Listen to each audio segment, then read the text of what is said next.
J'espère que vous allez bien, où que vous soyez à travers les quatre coins du globe. L'Iran frappera immédiatement les sites nucléaires d'Israël en cas d'attaque atomique. Averti Téhéran. Oui, Téhéran met en garde les États-Unis et leurs alliés. Est-ce qu'ils auront le courage d'attaquer l'Iran avec des armes atomiques? Je crois que non. Les conséquences seront drastiques. Ils ne peuvent pas assumer cela devant l'histoire. Ça sera tellement bouleversant qu'eux-mêmes, ils ne pourront pas s'en sortir. Et c'est pourquoi nous prônons la paix. Rien que la paix. La paix pour le monde. Mais ceux qui pensent que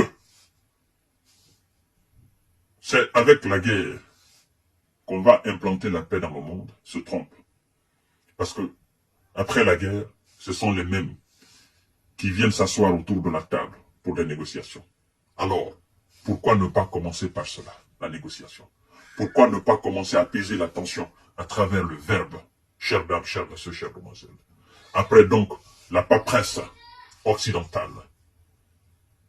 Après donc, l'attaque sur le consulat iranien à Damas. L'Iran a répliqué. Et puis après, la riposte, la réplique de l'Iran, l'Iran met en garde le monde occidental, le bloc occidental. Parce que nous ne parlons pas de l'Israël.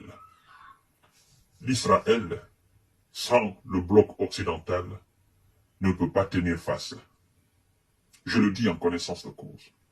Et c'est ce bloc occidental qui est en train d'attiser la haine contre l'Israël. C'est ça, en fait. Parce que ils veulent tellement mettre ce pays au-dessus du monde entier qu'ils finiront par attirer le monde entier contre ce pays. C'est ça, le drame. Et les gens comprennent, les gens voient cela. Les gens voient cela. Sinon, dans les conditions normales, pourquoi ne pas parler de paix entre les voisins? Ce sont des voisins. Ce sont des descendants d'une même lignée. Pour ceux qui connaissent l'histoire. Ces gens sont de même père. Pourquoi alors vous voulez supérioriser d'autres et inférioriser d'autres? Ça ne marchera pas. C'est ça le problème. La politique extérieure des visas, la politique extérieure du bloc occidental. Ça ne marchera pas. C'est ça.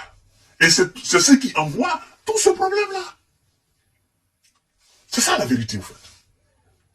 Nous sommes doués d'intelligence. Nous, on voit tout. Depuis des temps.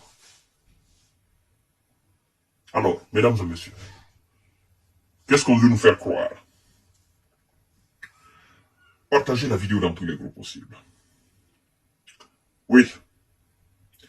Téhéran révisera sa politique atomique en cas de menace de Tel Aviv contre les installations nucléaires iraniennes, a annoncé ce 18 avril 2024 le corps des gardiens de la révolution islamique. L'Iran frappera immédiatement les sites israéliens de type dont il connaît l'emplacement. Il dit les avoir tous découverts. L'Iran dit, nous savons déjà, nous connaissons les cibles. Nos cibles sont à découvert. Nous connaissons leur emplacement, la localisation. Et nous savons ce que nous allons faire contre ces cibles en cas d'agression atomique. Parce que l'Iran sait que ce pays, l'Israël, a l'atomique. Même si les responsables de ce pays nient depuis belle lurette. Et l'Israël sait aussi que l'Iran a l'arme atomique. Les visas savent que l'Iran a l'arme atomique. Je vous ai dit la fois dernière que l'Iran est sûr de quelque chose. Sinon, si l'Iran n'était pas sûr de quelque chose solide derrière, l'Iran n'allait même pas répliquer. Mais c'est cette réplique qui donne matière à réfléchir aux Occidentaux, surtout aux Américains. Mais ils sont sûrs de quoi? Parce qu'ils ne peuvent pas faire cela. Ils sont sûrs de quoi? Il y a quelque chose derrière. Non. Ils sont sûrs de quelque chose. C'est ça, en fait, la chose effrayante.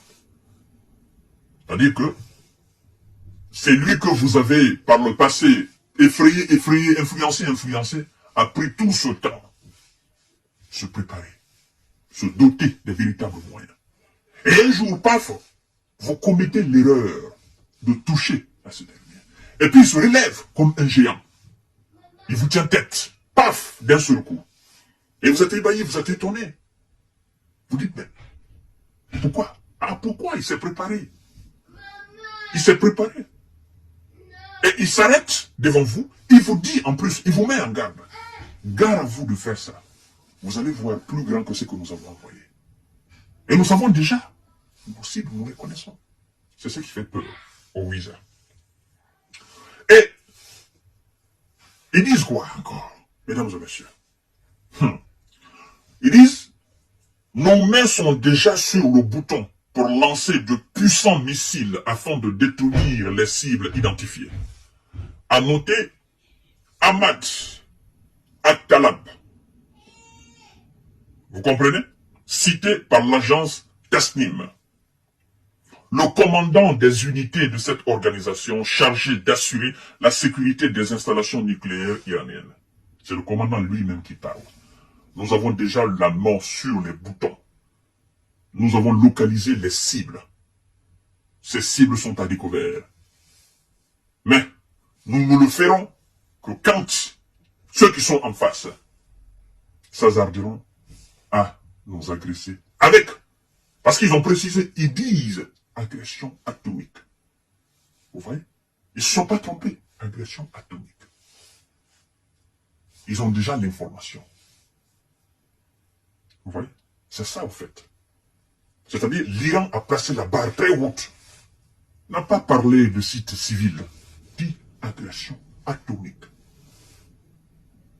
C'est-à-dire, elle a placé la barre très haute en disant, nous savons ce que vous avez. Et ce que vous avez, c'est-à-dire, ce qui est plus grand pour vous, c'est l'atomique. Et nous commençons par ça directement. Et dans cette sortie des responsables des installations nucléaires iraniennes, on sent un discours, le discours d'un allié puissant, son Excellence Vladimir Poutine. Le monde sait que nous sommes la puissance nucléaire. C'est-à-dire, aujourd'hui, c'est le paroxysme de toutes les armes. C'est le niveau le plus haut de toutes les armes. Parce que, Poutine se dit, entre l'Amérique et nous autres, c'est pas des Kalachnikov, c'est pas des missiles, c'est pas des noms, c'est les ogives nucléaires qui seront utilisées. Donc je commence directement par ça. Je ne vais même pas tourner autour du pot. Qu'ils disent que oui, la rhétorique russe, machin. Non, je commence par ça. Et c'est ce que l'Iran a fait. Pour ne pas que ceux qui sont en face menacent avec histoire de l'atomique, eux ils disent directement s'il y a agression atomique. Vous voyez? C'est de la politique, c'est de la bonne guerre. C'est aussi de la com. Et en parlant d'atomique, les gens se disent, ah, donc, ces gens, ils ont l'arme atomique chez eux. Vous voyez? Parce que c'est de bonne guerre, même dans la communication, en fait. Vous qui ne savez peut-être pas qu'ils ont ça, l'Iran vous dit, alors vous posez la question de savoir, ah, donc, c'est que ils ont l'arme atomique, pourtant il nie. Ah, donc c'est qu'ils ont. Vous voyez? Et ils vous disent en même temps, le commandant de l'unité qui est chargé de veiller sur les installations nucléaires iraniennes. Il y a deux déclarations. En cas d'agression atomique de l'autre côté, notre commandant dit déjà qu'ils ont la main sur le bouton.